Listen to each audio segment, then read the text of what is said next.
আমরা এখন ঘুঘুডাঙ্গায় নওগাঁ নিয়ামতপুর উপজেলায় আমরা এখন দেখবো পাম অয়েল তাল এই তালের বাগান দেখতে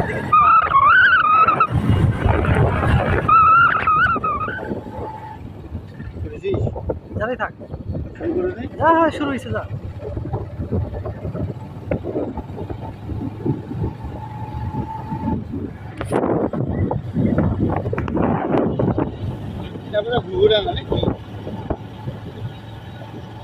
না রে ঘুঘুডাঙ্গা না এটা হচ্ছে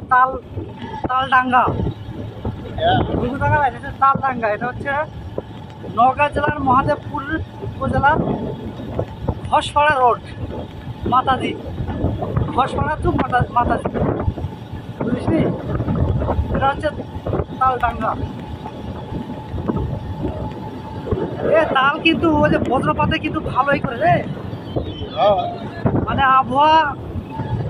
বা পরিবেশ বান্ধব একটা গাছ কিন্তু এটা এই যে বজ্রপাতগুলো হয় এখন কিন্তু বজ্রপাত বেশি হচ্ছে কেন বড় বড় গাছগুলো কিন্তু আমরা কাটে দিচ্ছি তাই না এই যে বড় গাছগুলো কাটে দিয়ে এখন বিল্ডিং বানাচ্ছি এসি রুম লাগাচ্ছি মানে গাছ কাটে এসি রুম বানাচ্ছি গাছ কাটে আমরা এসি কিনতেছি আমার বাড়িতে আবার দুটা ইলেকট্রিক গাছ আছে ওরা কাটে এসি কিনতে